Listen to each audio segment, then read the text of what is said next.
ಇಲ್ಲಿಯವರೆಗೆ ಬಾಯಿ ಸರಿಯಾಗಲಿಲ್ಲ ಅಂತ ಆದ್ರೆ ಅವಳದ್ದೇ ಕಪಟವಿಲ್ಲ. ಏನು ಹೇಳುವುದನ್ನು ನಾನು ನೋಡ್ತೇನೆ.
ನಿಲುಗಡೆಯ ನಿರ್ಧರಿಸುವಡೆ ಮಾತುಗಳು ಬರದೆ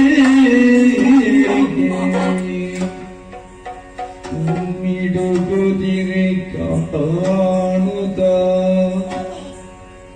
ಅವಾನಿ ಮತ್ತು ತದಲ್ಲಿ ಕಡುಬಿರಿಯನು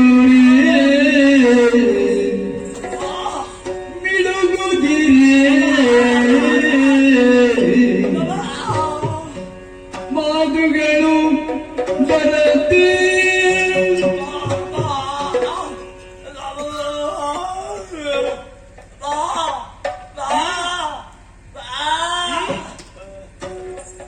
ಅರ್ಥವಿಸಿಕೊಂಡೆ. ನನ್ನ ತ್ರಿಶೂಲದ ಘಾತವಾದಂತಹ ಸಂದರ್ಭದಲ್ಲಿ ಏನೋ ಹೇಳಬೇಕು ಎನ್ನುವ ಹಾಗೆ ಚಡಪಡಿಸುತ್ತಾ ಇದ್ದಾನೆ. ಇವನಿಗೆ ವಾಕ್ಶಕ್ತಿಯನ್ನು ಅನುಗ್ರಹಿಸಿದ್ದೇನೆ.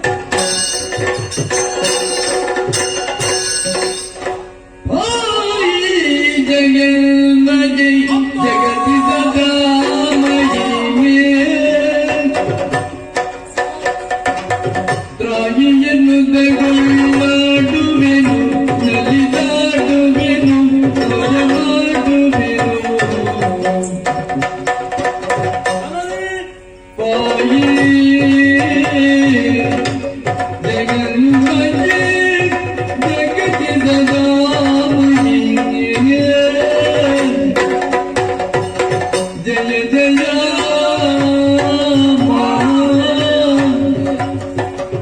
ಜಯ ಜಯ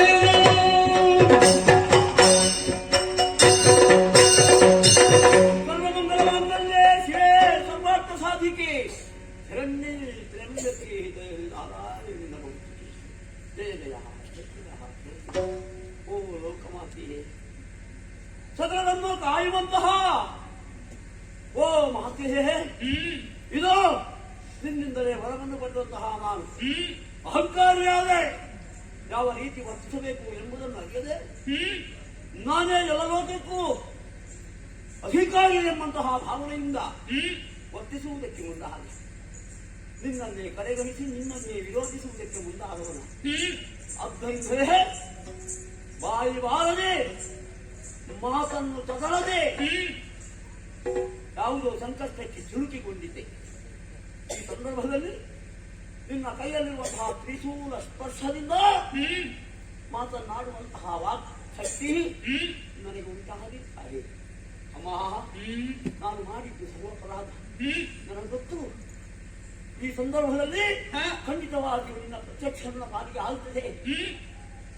ನನ್ನಿಂದಲಾಗಿ ಆದಂತಹ ಅನ್ಯಾಯಕ್ಕೆ ಸರಿಯಾದ ಶಿಕ್ಷೆಯನ್ನು ನಾನು ಅನುಭವಿಸುತ್ತೇನೆ ಎಂಬಂತಹ ವಿಚಾರ ಮೂಕನಾದ ಅಂದಿನಿಂದ ಇಂದಿನವರೆಗೆ ನನ್ನ ಮನದಲ್ಲಿ ಮೂಡಿ ಬೇಡುವುದು ಯಾರು ನಾಳೆಗೆ ಬರುವುದಿಲ್ಲ. ಮಾಡಿದ್ದು ಅನ್ಯಾಯ ಅಲ್ಲ ಎಂಬಂತಹ ಭಾವನೆಯ ಮನದಲ್ಲಿತ್ತು. ಹೇಳುವುದಕ್ಕೆ ನೀನು ನನ್ನ ಸಮಕ್ಷಮಕ್ಕೆ ಹಿಂದೆ ಬಂದಿದ್ದೀ ಮೊದಲು ಬಂದದ್ದಿಲ್ಲ. ಆಗಲಿದ್ದಾರೆ ನಿಂದಾದರೂ ಬಂದು ನಿನ್ನ ದಿವ್ಯ ಮೂರ್ತಿಯನ್ನು ನನ್ನ ಕಣ್ಣುಗಳಿಗೆ ಗೋಚರಿಸುವಂತೆ ಮಾಡಿದ್ದೀಯಲ್ಲ, ನಾನು ಧನ್ಯನಾದೆ. ಧನ್ಯನಾದ ತಾಯೇ, ಧನ್ಯನಾದೆ. ದುರ್ಗುಣವೆಲ್ಲವ ಬಿಟ್ಟು ಬಡವರಿಗೆ ಕರುಣೆಯನ್ನು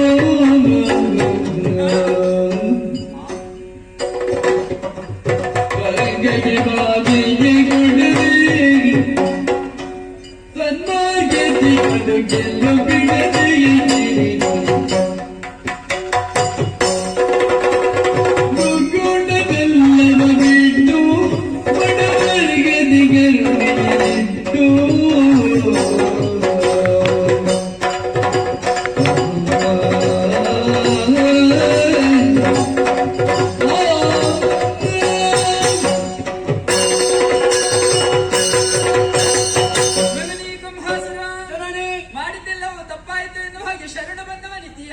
ನಿನಗೆ ಇನ್ನೂ ಬದುಕುವುದಕ್ಕೆ ಅವಕಾಶವಿದೆ. ಇನ್ನು ಮುಂದಕ್ಕಾದರೂ ದುರ್ಗುಣಗಳನ್ನೆಲ್ಲ ಬಿಟ್ಟು ಸನ್ಮಾರ್ಗದಲ್ಲಿ ನಡೆದೇ ಇದ್ದಾದರೆ, ಸಾಧು ಸಜ್ಜನರಿಗೆ ಪೀಡಿಸುವುದನ್ನು ನಿಲ್ಲಿಸಿದೆ ಎಂದಾದ್ರೆ ನಿನಗೆ ಬದುಕುವುದಕ್ಕೆ ಅವಕಾಶವನ್ನು ಒದಗಿಸಿಕೊಡ್ತೇನೆ. ಏನು ಬೇಕು ಕೇಳಿಕೋ, ಅನುಗ್ರಹಿಸುತ್ತೇನೆ.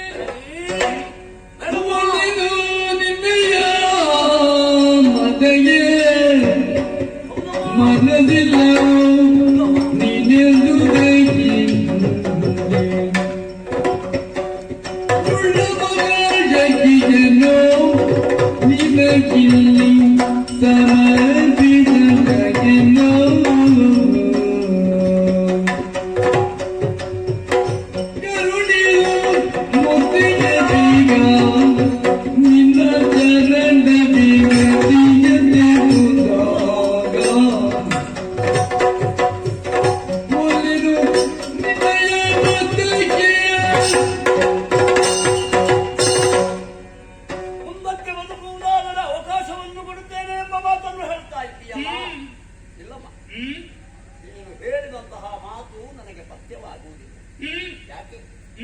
ಪ್ರಪಂಚದ ಧರ್ಮ ಎಂಬುದಿದೆ.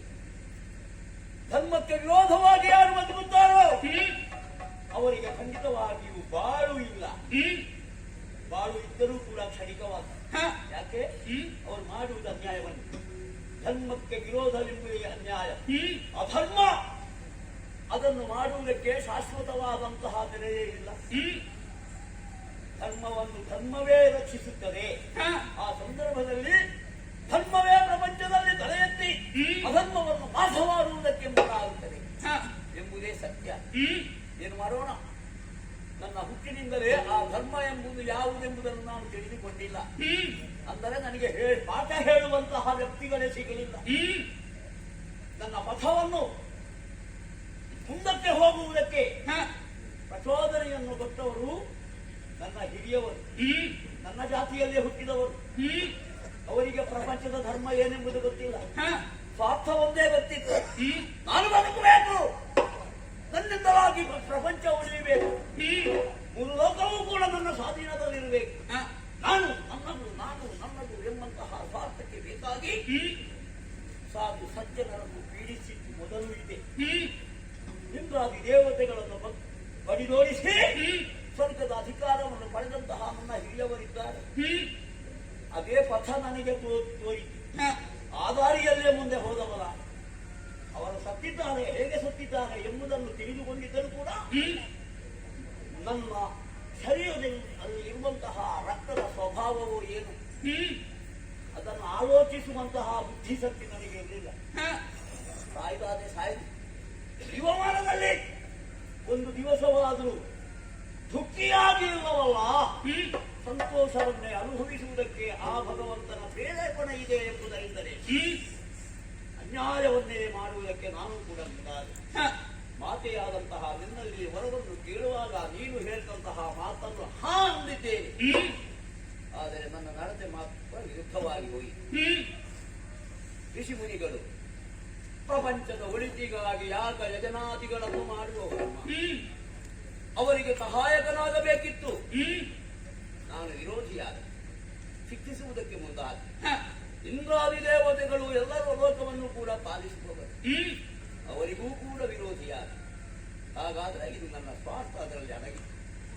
ಆ ಸ್ವಾರ್ಥ ನಿನ್ನ ತ್ರಿಶೂಲ ಸ್ಪರ್ಶದಿಂದ ದೂರವಾಗಿದೆಯಮ್ಮ. ಇಷ್ಟೆಲ್ಲ ಅನ್ಯಾಯ ಮಾಡಿದಂತಹ ನಾನು ಇನ್ನೂ ಕೂಡ ಈ ಪ್ರಪಂಚದಲ್ಲಿ ಬದುಕುವುದಕ್ಕೆ ಹಕ್ಕಿದ್ದವನೇ ಇಲ್ಲಮ್ಮ, ಇಲ್ಲ.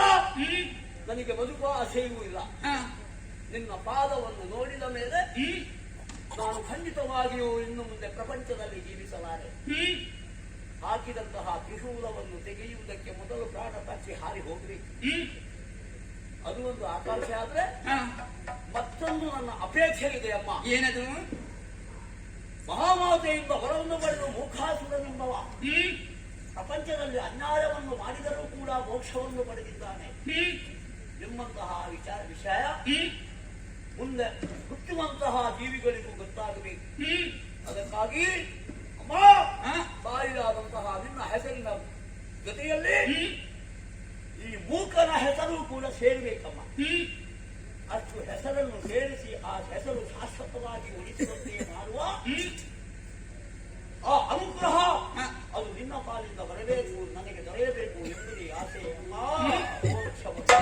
ಕಂಭಾಸುರ ಮೋಕ್ಷ ಸಾಮ್ರಾಜ್ಯವನ್ನು ಪಡೆಯಬೇಕು ಎನ್ನುವುದಕ್ಕೆ ಸಿದ್ಧನಾದವನಿದ್ದೀಯ.